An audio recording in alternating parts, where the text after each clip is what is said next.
The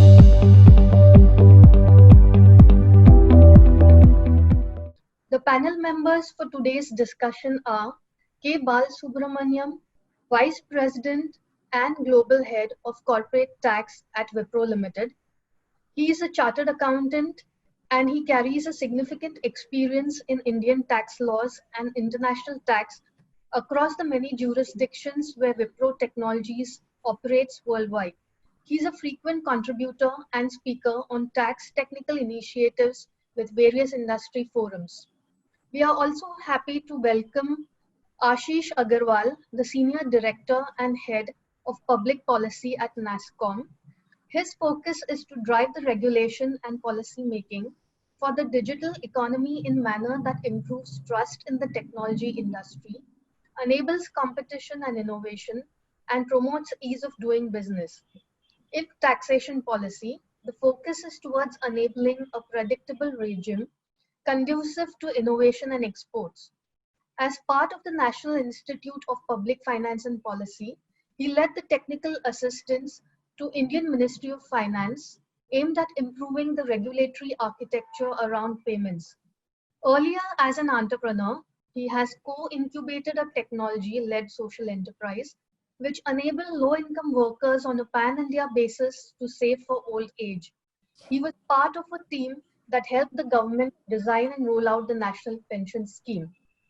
From Grant Thornton, we have Riaz Thingna, who is the director at Grant Thornton Advisory Private Limited.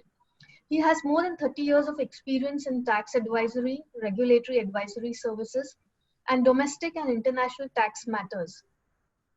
He is an expert on FEMA advisory services and advisor to leading law firms. With experience in handling multiple sectors like auto, manufacturing, real estate, infrastructure, banking, IT&ITES, reinsurance, he also leads the industrial sector for the firm in the Western region. We have Mr. Biren Vyas, a partner at Grant Thornton India LLP. He is the indirect tax and the GST partner with the firm. He is a full-time specialist on GST and state taxes with 30 years of hands-on working experience on indirect taxes. As a core GST member of the firm, he is actively involved in driving the GST initiatives. We also welcome Ms. Fatima Hunaid, Chartered Accountant and based in Bangalore. She is the transfer pricing leader and has more than 20 years of experience in transfer pricing consulting services. She is named as the women leader in tax in several editions of the International Tax Review, a guide which features the leading women tax advisors worldwide. She also leads the technology and financial services sector for the southern region of the firm. With this, now I hand over to Fatima Hunaid to initiate the panel discussion. Thank you very much, Vaishali, and very warm welcome to all our audience and participants in today's webinar. And the idea in today's webinar is to get a roundup of all the perspectives that we would have from the tax professionals as well as from the industry and from the industry organization NASSCOM. So with that, Ashish, to kick off today's session, what better topic than to speak about work from home, right? We all are working from home, I think, most of us. And so I would request you to share the industry trend on working from home, especially from the IT/ITES industry point of view in the last few months. And if you could contrast it with the pre-COVID scenario, and also any initiatives from the NASSCOM point of view you would like to highlight to facilitate this transition. Yeah, sure, Fatima. I think, yes, work from home has been the key topic for us in some ways, and I'll just explain. So before COVID also, as IT/ITES industry, roughly 10 to 15% work from home. If you look at overall, I think that was the normal. In fact, our industry offers the most flexibility, both in terms of the need it has and the nature of its work. But what started in March was purely an exercise in terms of business continuity planning. That was the driver. And because our industry can actually implement work from home, we got about 98% of the industry to transition fairly rapidly to work from home. So other than the fact that, so there were two losses. One, work which could not be done from home because of confidentiality and other reasons. And the fact that where there were some regulatory restrictions and therefore the speed with which it could transition was a barrier. I think those were the two highlights. So, and now when we are looking at, we are now already in mid of, in fact, we are towards the end of June. What we are looking at is how does this translate beyond business continuity planning into a blended work model, where what we estimate as industry is that anywhere based on the business model, based on the fact that whether you are an ITS or an IT services company, anywhere between 40 to 70% of the work can actually be done remotely on a more ongoing basis. Now, this has a huge implication from a point of productivity, from a point of view of continued business resilience, and how we can position ourselves globally when supply chains are otherwise getting disrupted. Obviously, it is something which has to be experimented. I mean, imagine you, me sitting at home and working day in and day out. It can have a lot of negative connotation. There's a lot of pride in going to a NASSCOM office, going to a Wipro campus and working from there. So I think those are a bit more of psychological and social aspects, but more from a regulatory point of view. I think what we have seen is that clearly, if you take from a point of view of GST, from a point of view of SEZ, permissions from for enabling work from home, filing of documents remotely, non-requirement of paper filing, in terms of the corporate law, board meeting and AGM relaxations. A lot of that showed, one, that there is much to be done if this needs to be done on a permanent basis. Second, it also means that now some of these things which have happened more as a temporary arrangement need to be made permanent. So currently the focus of NASSCOM really is to say that how can we ensure that both from a point of view of taxation, corporate laws, even some of the labor laws, and I can go in detail later maybe, and also in terms of the telecommunication law, the law now recognizes this blended form of work model as something which the industry will be adopting, and how far this can be maximized. So we see this as something which can enhance productivity, which can have a lot of societal benefits from a point of view of tier 2 cities, from a point of view of women participation in the workforce. And that's the broad horizon with which we are taking this forward. So maybe I'll pause here. Thanks a lot, Ashish. That's a lot of light one can forward, and also the fact that this represents the industry overall at an average where companies find them. Thanks, Ashish. So Bala, what are the current tax compliance issues that you would rate highest on your agenda from a Wipro standpoint, or also if you could include industry based on your experience? No, thanks, Fatima. Thanks, Grant Thornton and NASSCOM for having me on this discussion. So let me first start off with two aspects of this post-COVID scenario, and what does the compliance landscape look like, and how we should look at this compliance issues going forward, from both from a short-term perspective and from a medium-term perspective. Right? From a short-term perspective, I think the government has taken a lot of steps. Very welcome immediate steps were taken to alleviate the compliance burden in terms of filing timelines, in terms of the interest and penalties being looked at little favorably, both from an indirect taxes and from a direct tax perspective. The filing of appeals, etc., were also kind of given some kind of a relief mechanism, both by the judicial authorities and by the tribunals wherever it was applicable. And also the CBDT issued an internal guideline saying that let's not disturb the SSC during this COVID scenario. Let's avoid sending any unnecessary notices from a compliance perspective, etc., to the SSC in this time frame.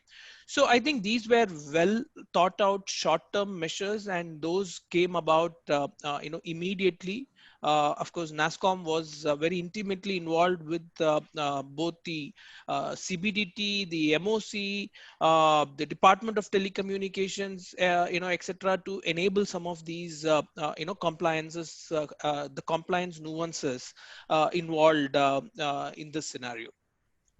Now, I think now that we are slightly getting into a new normal kind of a scenario, we need to look at, what has changed post-COVID substantially from a compliance perspective, and what we need to kind of get from CBDT. I think Ashish alluded to in terms of the new normal being, working from home for a substantial number of people from the IT/ITES segment, and therefore, what do we need from the various authorities to plug the requirements from a policy framework, right? So the first thing that comes to my mind is the SEZ.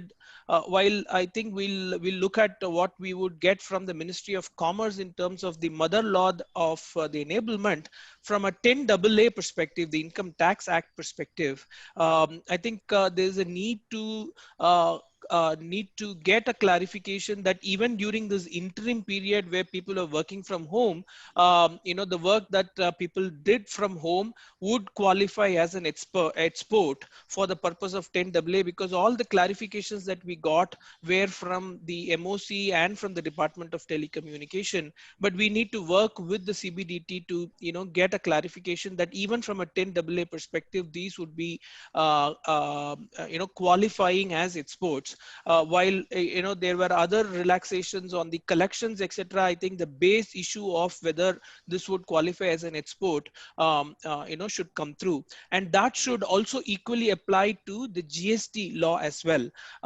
When we get into the GST and the definition of export, while it's easy to get it as a vanilla export, to get it as an export of the SEZ, I think there is some kind of a dispensation or a clarification required.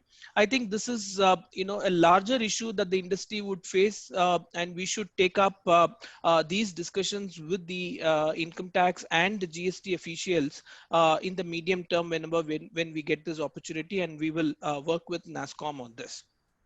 Now, the third important aspect of compliance is, I think there are certain things that were put in the back burner because of the COVID situation. The topmost thing that comes to my mind is equalization levy, but there are other things like GAR, etc. We will not get into that. But equalization levy came into effect from April 1, 2020. And I think many of us were, looking at the implications of equalization levy from an industry perspective and how should we, handle it. It came as a, bolt from the blue in the budget because it was introduced as a government amendment, on the last day of, the budget when it was passed by the Lok Sabha. So we did not really have, much of an opportunity to evaluate the implications of equalization levy. But we got into this COVID scenario. Probably, some of us have put that in the back burner. So there's a need to look at the impact of equalization levy because this is the reality, at this point in time, and therefore we need to get our act together on, getting this right, for the industry. Thanks a lot, Bala, for that. Am I audible? Yeah, Fatima, go ahead. Great. Thanks, Bala, for that. And with that, I would like to kind of bring in the most talked about levy at present, which is the equalization levy, or the Google tax that is loosely referred to. So the recent amendments in the tax equalization levy are aimed largely at digital businesses. And also the scope has been expanded to include e-commerce operators. And this is resulting in a lot of increased cost of operations for Indian companies, although the target is to increase the tax base of India based on the income that foreign companies are generating out of users based in India. So, Riaz, I'd like to invite you to share some specific issues, especially around the interplay between the FTS, fees for technical services, and the scope of levy of the equalization tax. So over to you, Riaz. Yeah, so thanks, Fatima. And to begin with, any new tax provision is susceptible to disputes. When you're dealing with a levy in a very dynamic environment, it is even more so. But some of the gray areas that have come up under the equalization levy are really quite significant. So the first one, as you rightly pointed out, that comes to mind is regarding royalty and fees for technical services. Now, the scope for equalization levy is wide enough to cover a lot of services, some digital services, including software and cloud computing, which would otherwise have fallen within the scope of royalties and fees for technical services under both the Income Tax Act and the double tax treaties. Now, this may lead to a dispute between the service provider and the service receiver on whether that payment really falls within the scope of equalization levy or fees for technical services. On one hand, it will have an impact on the taxability in India in the hands of the service provider. And on the other hand, for the service receiver, withholding tax issues will drive the behavior. Now, there are even further complications which have been introduced by the fact that, under Section 194G, there's 10% tax on royalty payments and a reduced rate of 2% tax on fees for technical services. So now one will have to actually evaluate the appropriate categorization of services. For example, classification may be needed for service internet lease line charges, cellular interconnection charges, software development, etc. So this is an area which will occupy some mind space of the taxman going forward. And as an outcome of this, we might also have to actually review some intergroup arrangements.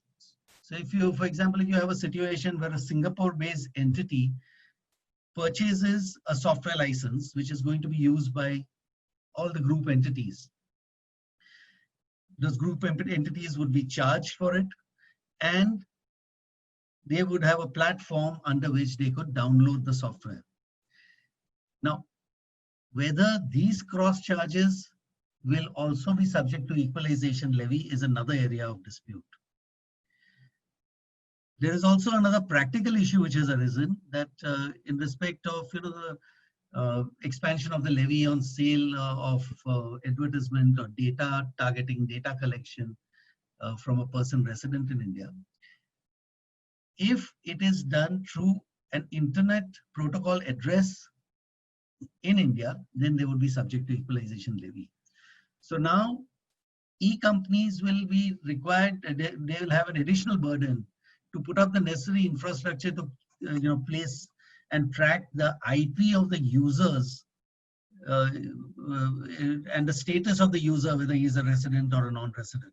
So that is an additional burden which will come up. Another important area which is actually going to again create a problem is the treatment of sales returns. Under the equalization levy today, there is no reference to sales returns. And similarly, there will be a TDS on that sales return. So how will that TDS get adjusted is again one area which will need clarification.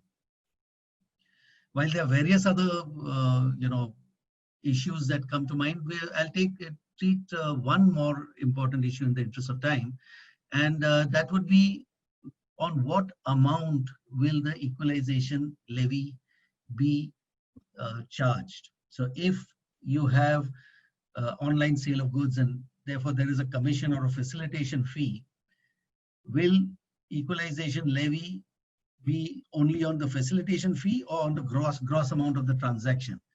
The way the law is worded today, it might be on the gross amount of the transaction. So again, another area which we would have to deal with. There are various others like the foreign tax credit, etc. But I think in the interest of time, I would at least initially refer to these areas which come to mind. I'm sure that Bala will be able to add a lot of Sure, practicality. thanks, Riaz. So coming to the classification issues, Riaz, is the scope of EL in terms of very precise services clear? And if you could share a few examples for the benefit of our audience. No, so the issues that I was referring to here are mainly those which would normally be classified as fees for technical services within the existing Income Tax Act and the double tax treaties. So only those areas which would give rise to a problem. So as I said, the areas something like the internet lease line charges, cellular interconnection, software development, these are the areas, software development services, these are the areas which would actually create areas of dispute. Other than that, of course, where it is not falling within the normal definition of fees for technical services, I think the services are pretty clearly laid out. So I think while we are sorting that out, Bala, could you give us some practical interpretations for the equalization levy, how really it would affect your business and the industry at large? No, so Riaz, I always look at some of these changes both as an opportunity and as a as a threat or as a cost, right? Because equalization levy is a cost that we'll have to deal with. But is there an opportunity to look at equalization levy a little differently from what we have been taking care in terms of you touched upon the issue on fees for technical services, right? And the confusion between what would come within the definition of fees for technical services in the normal withholding scenario, and what could come as a subject matter of equalization levy. There's an opportunity because the rate differential comes into play, right? So what I would look at as a crude businessman is in those contracts where we have a gross up today, right, where the tax impact is borne by the payer, whether I could look at equalization levy as a methodology of discharging the tax instead of going through the withholding tax mechanism, because the withholding tax could be 10, 15, 20% depending on the country to which you may be paying, or under the local law, if you classify as a royalty, then you get the new rate under the domestic law act itself. So is there a rate differential that you could get because in any case there is no foreign tax credit that the other person is claiming if there is a gross up of tax that you have agreed to with the payee, with the vendor of the services. So I think that would be the long-term view that the industry would look at from equalization levy. Of course, 6% is not something which is cast on the iron stone at this point in time. The government can always change the rate once we all board the train. But at this point in time, I think 6 versus the rate that is there, I think it presents an opportunity of sorts.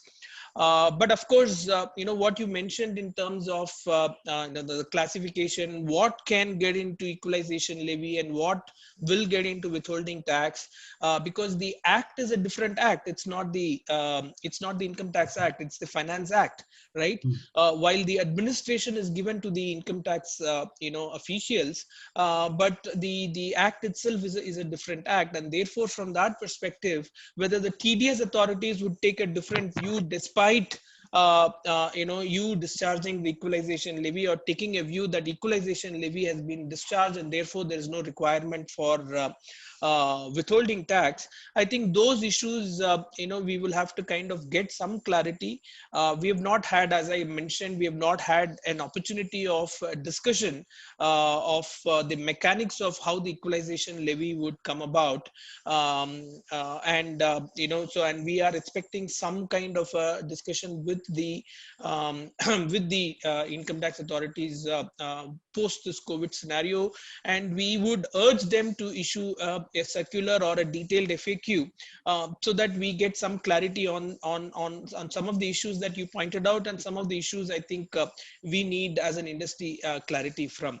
But what I would also say is this is an important thing that the industry should not overlook, because in only certain cases you have the option of switching between equalization levy and withholding.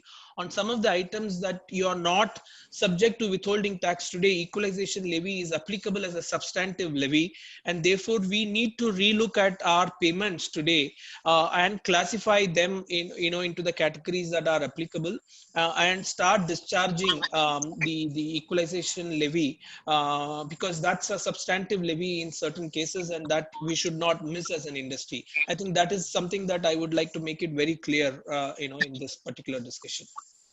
Yeah, no, thanks, Bala. You actually hit upon a couple of very Right. important things. So I just wanted to add to that. Now you've got an interplay between the exemption under Section 1050. You have got foreign tax credit, and you also have the tax department's own concern about larger collection in their hands. So I'm sure that would create its own level of disputes, which we'll have to handle going forward. Tax is never an equalizer. Absolutely. Yes. Yes, Fatima. Over to you. Right. Riaz, yeah, thanks. And apologies, I had some issue. So thanks for that, Bala. So from a NASSCOM point of view, I'd like to request Ashish to share what NASSCOM's view on this whole equalization levy matter is. What's been your level of discussions with the government? And if you could share a summary of that with our audience, please.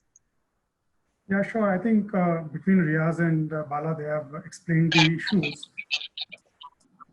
It is rarely that for a half a page of provision, you need 10 pages of clarification. So, and that's the status we are in. If you look at fundamentally, one of the advantage of equalization levy, if I call it, is that it is a certain tax that you say a small percentage and you apply it, and whether you agree with it or not, at least you are now not into an interpretative issue around the tax. That's the sell of equalization levy as a fundamental thing, right, in terms of simplicity. And we are struggling there. So I think we do need to get past that. We have raised this to the government. Second is the foreign tax credit. I mean, everybody agrees that double taxation is not the thing, right? Even government agrees. So now, given that this is a tax which does not get this benefit of credit, it clearly hits out as an additional cost. So if you combine all this, I think that's what the problem that we are staring at. So we have had discussions both, as NASSCOM, we work closely with all the three ministries which I think are directly involved, or even indirectly included: Ministry of Finance, the Commerce Ministry, because you have the industry there, and then the Ministry of Electronics and IT, which is more directly the ministry for the IT industry. I think so. Roughly, at least 3 discussions which I've had, and in all of this, what NASSCOM has said is that there are 2 parts. One is the clarity around the tax itself. So please, if July 7th is the date for industry to deposit this tax, you do need to give us time so that the systems and processes are in place and industry can actually comply. Because the last thing we want is industry to be non-compliant on a law, and while we could debate the merits of the law itself. So that's the first part. And I think sitting today on 22nd of June, NASSCOM is very worried that how can we get to that stage given the timeline. So as a natural fallout of that, and I give benefit of doubt to the government that when this tax was introduced, that time we did not really have this COVID scenario. The entire thing has spilled over much more in the later half of March and April and so on and so forth. So given all of that, I think there is a lot of sense to say that if we can't have a perfect clarity and there is so much of concern from industry, can we just defer it by a few months? Let's say 6 months, 9 months, Now, one thing which has recently happened, which I think is, I don't know, it's going to maybe play as a spoiler in this, is that the US has just launched an investigation into the India's action, right? The USTR investigations, where the public comments are by July 15th. Now, typically, these investigations take 6 months to complete. given that the July 7th is the deadline,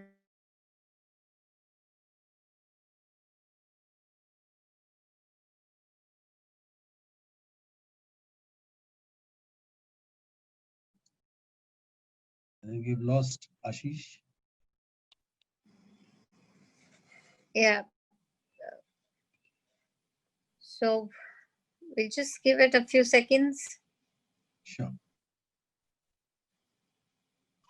So right, in the meantime, actually, Bala, what would you think that... in the meantime, Riaz, yeah, go on, Riaz. Yeah. So I said that when you spoke about the clarifications that we would need from the government, do you really expect FAQs to come out quickly to address all these issues, or do you see that given the dynamic environment, it might be a little too early to expect all the clarifications to come in? So, in fact, I don't expect that clarifications would come before the first compliance date, which is July 6th. I think the government is currently looking into various other matters. I think the equalization levy would not be one of those top burning issues for them in terms of giving clarification. I think the safest thing that they can do, which we are pushing, in fact, I've been involved with Ashish on the representations, with the government. The safest thing that we are looking at is whether they could defer the payment date at this point in time, and then have some interactions with the industry and with the industry bodies, further discussions, and therefore look at a clarification before, say, end of August or September. That's what I think we as an industry body should be pushing for. Now that Ashish is here, I think he can also take it forward in terms of what he wanted to complete as his thought process. Ashish? yeah, sorry for that. But yeah, I completed my point. I think the point really is that given the timelines, we have a short window now. So my message to the industry would be that we should be ready for compliance. But at the same time, we do hope that we are able to get some clarity over the next 10 days from the government. Thanks for that, Ashish. And maybe now is a good point to go on to some of the key issues on the GST side. And the intermediary classification issue under GST seems to be at the fore. And where some of the export activities in the nature of IT and ITES are getting classified as an intermediary. And consequently, these, Riaz, am I audible? Yes. Yes, Fatima. Very clear. Great. And consequently, they are becoming liable to pay GST. And not just that, they are also not able to claim the GST refund on input tax. So, Biren, what are some of the key activities in your experience that are getting classified as intermediaries, especially on the export side? And are not the principles that were earlier applicable under the service tax regime applicable here? Is there? Could you throw some light on this? Sure. Thanks. First of all, your question about the definition of our coverage under earlier regime. Now, if you ask me, under earlier regime, the intermediary services and under GST regime, at this stage, I mean, both are at par. Of course, under earlier regime, somewhere in October 2014, they included the word goods also by amending the definition, so that intermediary services, even with regard to the goods, can be covered and it could be classified as intermediary. But otherwise, more or less, the definition perspective, both are at par, and the coverage perspective. The only one point which I would like to highlight in that case, that when it comes to IT/ITES, and particularly the question that you have raised, Fatima, particularly there are very rare other activities or very rare industry or sectors where it needs a multiple levels of analysis to reach at a point what is the applicable, particularly the rate. If you ask me what are those levels, then number one, first of all, for software, for IT industry, we have to decide that whether it is a pre-designed or not pre-designed. Then that leads to whether it is a goods or service. That's the first level that we need to analyze. Then you move ahead and look at what is covered under OIDAR, non-OIDAR, or e-commerce. And then you further move ahead if it is something which is intermediary or non-intermediary. And then you look at what is the place of supply which is applicable to the conclusion that you have arrived basis all this, and then you apply the rate. This is a fairly a bit, bit complex to conclude that. And second point, which is again important about intermediary. Now, when it covers, similar definition which was under earlier regime, in current regime, the authorities did try to clarify further by way of issuance of circular in somewhere in July 19. Later on, for since complexities were continued, they have withdrawn the circular somewhere in December 19. Now, because the continuity of complexities was certainly there, mainly because of there are multiple AR which were issued by the authorities. Now, if you look at those ARs, I will be sounding too technical if I try to cover those, but still I would like to cover broadly. Under earlier regime, it was one specific AR which was particularly on the marketing services and promotion and all, which was a very clear. But under current regime, there are two ARs which highlights that whether it is a back office, whether accounting, payroll, whether it is a sales promotion, whether it is irrespective of long list of services which are listed there in the AR, both AR states that it's an intermediary. Now, by stating this, without going much deep into how the IT sector particularly operates, how IT/ITES operates, and what are those services, without that, for entire bunch of, because of couple of services which are clubbed, which are purely maybe for intermediary can qualify as intermediary, classifying all of them as an intermediary is something which raises a question and leads to dichotomy for industry. Thereafter, very importantly, the overall, a post AR, if somebody or rather if they want to, clarify overall, if we look at, overall suggestion, the clarification more with regard to bifurcating activities in two phase will be a very helpful. If I look at, entire chain right from the definition till circular and then AR, if they try to bifurcate the activity in two parts, mainly what is pre-supply and what is related to the post-supply. Now, if they try to bifurcate in this line, it will be a much simplified way to bifurcate and classify what can be categorized under the intermediary and what cannot be. But if you ask me today the question, there are few exclusions which are clearly provided in the definition, irrespective of highlighting those exclusion in the AR. The AR has been issued, and which leads to a fairly a decent complexity for the industry. Now, once you even if you say that yes, particularly whether it is intermediary or not, particularly for there are few other challenges. Leave it intermediary question aside. Even though if you qualify as an exporter of services, then still the challenges remain as highlighted earlier. That even in that case, if you have FICR in hand, then only you will be considered as an exporter of the services.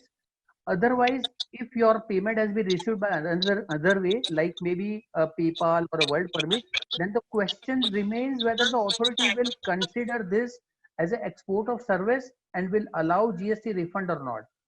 And then you further move ahead to claim the refund, assuming that everything has gone well. If you try to move ahead and claim refund, then there is again a concept of mismatch of invoices for which recently circular has been issued, highlighting that is some invoices or some transactions are not appearing in the website GSTN portal, then the refund will not be allowed, particularly for those credit will not be allowed. If you look at overall, this entire approach, right from the definition till claiming refund, again there were earlier issues of uploading the document. There were limitation in size as well, which probably now has been smoothened, and it has been smoothened. But if you look at overall, entire this chain, right from classification till refund, somewhere it leads to one or other, complexity, which are, teething issue for the sector as of now. And if they try to clarify the same by way of one simple FAQ, which they've already issued in case of some other sectors, highlighting all the questions and the relevant answer for the same will be of great help to the sector, which I which I understand. Sure. Thanks, Biren, for sharing your analysis and what we can expect, or what rather government can focus on. Ashish, if I may request you to share if any of the points which Biren shared, any initiatives around that are being made by NASSCOM? Yeah, so this is easily an issue which has been going on for some time, right? I mean, I've been in NASSCOM for now over 2 years, and just after I joined, there was this one case of a company which in Maharashtra authority, and thereafter it really, spread out. So I think we had it clarified quickly in the clearly in the service tax regime, and that clarification obviously is missing because the law is now different. So what we have done is that I hope I'm much more bullish on this, by the way, compared to the equalization levy. But my expectation is that within days, and I'm not saying month, we should have the clarification which we want, because we have been having this discussion. Clearly, our industry, if you look at it from a point of view of what we do, it's an important export industry. While COVID was never an issue in this, but given the status of the industry in the present stage, the last thing you want is to put a lot of concern on the export earner. So that issue is also understood. The last July circular was faulty. We had a lot of discussion with the policy wing of the GST. They understand that. We want a simple clarification, because if you look at it in the nature of service, it is not IT/ITES. It is the arrangement between the service provider which will determine whether you are intermediary or not. So even from a government perspective, to give a blanket simple exemption like in the service tax regime that IT/ITES is exempt was probably going to be a little challenging. So they want to follow a circular kind of a thing, which obviously did not work. So in the income tax rules, ITES is defined. So what we have said is that particularly is defined, and use that as a basis to clarify that IT/ITES is not covered in the intermediary. They understand it. In fact, the revenue which they might have collected from IT/ITES industry on the basis of the intermediary thing is fairly minuscule. I don't even think there is good data on it, which shows that the concern is not so much IT/ITES, because it has a wider ramification. So if they give a exemption to IT/ITES in some way, then would they lose revenue in some other way with some other industry parts? I think that is one concern which is playing in their mind, which we are trying to address. So now there is also a way of clarifying it through the law. But what we don't want is an amendment in the law, because that will mean that it is not applicable retrospectively. So even in law, if it has to come through a way of being a clarification. That also is possible. So I think given all of this, we had a meeting, I think 10 days ago with the finance minister, where again this issue was raised, and she assured us that the government will look into this. And while the GST council meeting happened, I think just about 10 days ago, but that meeting was really more in terms of looking at various procedural aspects and not really going to substantial policy issues. We are hopeful that this issue will get resolved. But in the meantime, I think it's been a big challenge. I've heard that refunds of upward of 25 crores recently got denied. And given the fact that this is at one level, it's entirely a revenue neutral exercise, right? You will claim a refund of ITC even if you have to, if it is charged, then. So given that these refunds are getting denied, there's a larger concern that you will now start charging the overall export itself. And that concern is huge. So from a 18% GST kind of a number, from a business model perspective, this hits at the core of the business model, and no party wants such a uncertainty to be visible in the contract. So what we are seeing is that as contracts getting renegotiated, a lot of clients have concerns that who will bear this tax liability, and what we are hoping is that this is some issue which should get addressed over the next few days. Thanks, Ashish, for that. And quickly checking in with Bala. Bala, is this a material impact for Wipro? No, while I wouldn't like to give Wipro specific information here, but I think largely, in Karnataka, we have not had, fortunately, the intermediary issue being raised for most of us. I've been in discussion with multiple industry players here. Karnataka has not raised, the issue of intermediary. They respect the service tax clarification which was issued, and we have had quite a few conversations with the principal chief commissioner here. He's been very supportive of the issue of intermediary itself, right? But I think while Ashish is bullish about the clarification, I'm equally expecting some clarification from the government. But to expect the government to give a blanket exemption here is not going to work out, right? I think the expectation of the industry and what we will get from the government will have some gaps. We will have to we will have to accept what we get at this point in time, because I think the NASSCOM has worked with the government for last 1 year or so, because the last clarification came in July 19, and they took a lot of effort to recall that circular, and the efforts that they took to recall the circular itself was humongous, right? Because the circular did more damage than not having a circular, right? So Yeah. now that we are in a situation where we will get some clarifications from the government, I think it will keep your expectations muted, but work with the facts in some manner. I think the documentation is very important to prove that you are not indeed an intermediary, and you are in a principal to principal kind of a service mode. Rework your contracts if some of them are coming up for renewal, so that any language which points to you being an intermediary, whether you could look at differently, and the contract will support you to come out of the intermediary definition. I think some of those business pointers, I think we should take away as an industry player, and don't bank too much on the circular. I'm very appreciative of what we are doing with the government. In fact, I'm part of that team. Ashish works with, but I think keep your expectation muted and work through some of those contracts if they are coming up for renewal, so that you come out of it. Great. Many Actually, thanks. I think one thing I'd like to share with the participants is that please put your questions on chat. Any questions that you'd like to pose to any of the panelists, please post them on chat. And yeah, Riaz? yeah. No, I think you've been asking all the questions. I was just wondering, we've dealt with some issues on the governmental side. We've dealt with some issues on direct tax and indirect tax. I think there is a lot of impact in this entire COVID scenario on transfer pricing. That being your field of expertise, would you be able to give some insight into that area? Yeah, absolutely, Riaz, and thanks for bringing me in. I've been practicing transfer pricing for close to 2 decades, and this is once in a lifetime kind of situation that all of us are in.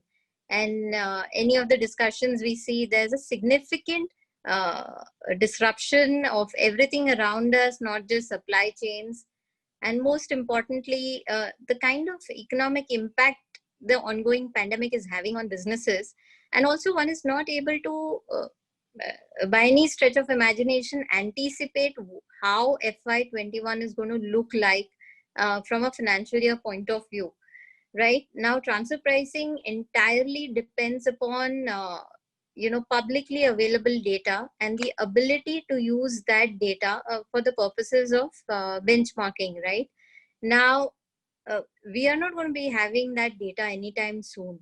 So what's of critical importance is to clearly analyze the functions, assets, and risks in international transactions, and clearly start documenting those, and also discussing internally as to how that entire pandemic has impacted the supply chain of your company, and of based on the impact on the industry, based on the impact it's having on your set of clients, right? and try and analyze that and try and see how that can be factored into the transfer pricing. A very unique situation, especially for cost plus companies or any model that runs on a cost plus, right? Because the entire basis of that model is that you are a limited risk service provider just entitled for a limited return. And the entire risk is to the entrepreneur company. So take the example of software, right? Since we are talking about IT/ITES companies, that there are foreign affiliates or there is a foreign parent that is outsourcing work to India. And historically, you've been organized as a cost plus service provider, right? Now, since the entire risk is transferred to the parent in the current context of COVID-19 pandemic, is it fair to continue with that model and to say that, look, even now the risk is entirely to the parent and that Indian companies just continue with the regular cost plus, which was decided when times were normal, right? Now that does not feel right. There are OECD guidelines which are typically worked out to pretty much cover most scenarios which are worked out on the basis of the arm's length standard, right? Now, even there is a committee called BIAC, which has very recently floated a questionnaire. It's a 4-point questionnaire, one which actually asks businesses what has been the impact of COVID on your business. Secondly, where do businesses believe that the OECD guidelines are not going to be covering or not going to be sufficient? And where do they believe the OECD guidelines and the lack of guidance in that is going to be resulting in maximum litigation? Also, since there is no, there's going to be some time before which the financial information for the industry in general is going to be available late next year, perhaps. What are the other sources of information which companies can use in order to benchmark or substantiate a differential transfer pricing as compared to what they've been following up until now, right? So, the issue is deep. It definitely, in my opinion, calls for a review. And in that aspect, we've heard a few things from the government representatives or spokespeople, especially in the context of, say, APAs and safe harbors, that they're open to look at it. That's interesting. The safe harbors, from an IT/ITES industry point of view, there are safe harbors up to a particular threshold of revenue. And these thresholds, people must be familiar, currently are at 17% if the cost plus is at 100 crores, and at 18% if the cost plus is top line is at 200 crores. So there, our view is somewhere developing around the fact that, look, these captives or global in-house centers are really protecting employment wherever they can. They're holding on to the employment and also looking at not really taking drastic measures. So from a policy point of view, can the government link the employment creation or non-levy of drastic people measures in terms of cutting pay, etc., to a staggered markup or a reduced markup? So from a policy level, in my opinion, this is something which I strongly believe the government should consider in prescribing safe harbors for financial year 2021. And on this, I'd like to request if Bala or Ashish have a point of view.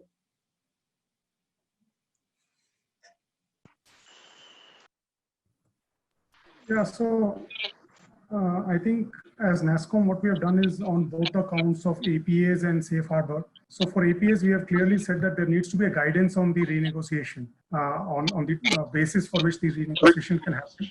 Some very clear guidelines.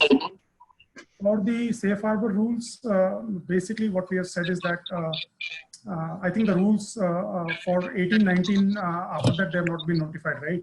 So the rates have to be decreased. I think, as you mentioned, Fatima, it's a complex exercise. So we are not ventured to suggest a specific basis for this, but I think the government needs to talk to the industry and actually offer them an assurance that for this financial year and maybe even forward, there will be a reduction in the rates. So that's where we stand. Sure. Ashish, now I'm very conscious that we have only a couple of minutes left before the run time of the webinar ends. There is a question which has come and I'll pose it to you. In terms of status of representation by NASSCOM to the government for allowing work from home even for SEZ units without specific approval or conditions. Yeah, so in SEZ, work from home is permitted and there is no restriction in terms of timeline. The timeline restriction is more on the temporary removal of assets. So now, because in all situations, the work from home was thought of as a flexibility for by nature as a temporary thing. What we have written to the commerce is to clarify that on a permanent basis, this will be available. So I think that's one part. Second part of this is that the way the law itself is written, export proceed out of the work done from the unit. So just because somebody is working from home and kind of aggressive interpretation could result in a questioning of that fact itself. So while we appreciate that income tax department would not come up with such a interpretation, but for abundant clarity, we want to make sure that they clarify it. The third issue, I mean, I don't know if we have time or not, but there are a lot of companies who are actually looking to let go of their spaces in the SEZ, either partially and some even permanently. So that is again a thing that we have clarified. We have written for a clarification from the government to say that how can that be done in a manner at least where the debonding and the valuation exercises are done in a simple manner. And secondly, that they do not lose their export status as long as they continue to be tied to that SEZ for the purpose of the export. I hope that clarifies. Thanks, Ashish. Very useful. There's another question, Riaz, I'm pointing it to you, whether there are any provisions for credit of equalization levy. No, in fact, there is no tax credit available for equalization levy, and that is something we dealt with. Equalization levy in any case comes through a separate finance act. It is not coming to the income tax act.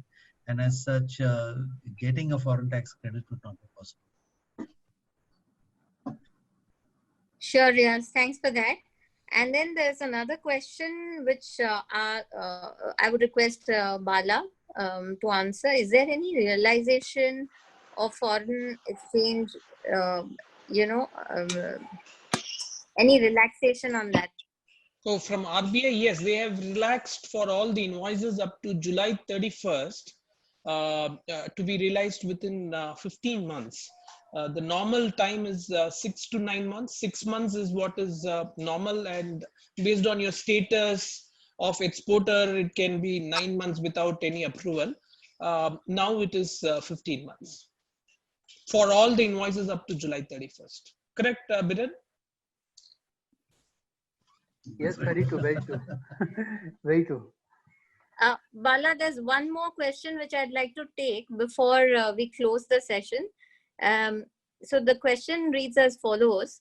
Why is automatic GST reconciliation not happening on the GST portal? And what is the reason the government is requiring the taxpayers to do it at their end? So Biren or Bala, either of you could please take that question. Yeah, Biren, go ahead. Fine. Bala, go ahead. No, go ahead. More Sir. important. So only Biren, you go ahead and then Bala can come in. Sure, yeah. So there are 2 points. One, let me quickly clarify. One, at the suppliers end, if there is some reason there's a default in uploading the information, then the recipient doesn't get a credit. And if one doesn't get a credit, then wherever there is an export of services to claim the refund, there is a circular which is issued that if it is not reflecting in the GSTN portal as a credit, then the refund claim will be extremely difficult.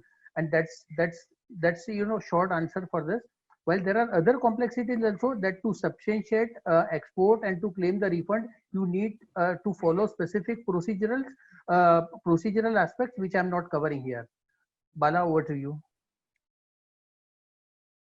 I'm with you on that, Biren. I think the government has to enable this at some point in time. I think we are hopeful that it would happen as soon as possible. I have nothing more to add on that. Sure. Thanks, Bala and Biren. Is there any relaxation of DOT requirements? Bala, any views? No, I think the DOT has relaxed up to July 31st, right, Ashish? The MITI has come up with a clarification that the work from home is allowed from a DOT perspective until July 31st. Yeah, so after what we are now looking for is a permanent relaxation. Yeah. So we had a conversation with the DOT secretary and his team about a week back, and a team of experts from industry and DOT officials, I think over the next few days, we'll be discussing this threadbare, and we hope that something by early July, we should have some clarity. Great. Thanks for that, Ashish. And with that, we wrap up today's session. I really hope this was useful. I thank all my co-panelists for sharing their insights. Thank you very much. If you have any further questions, you know where to reach us. So thanks a lot and all the best. Thank you.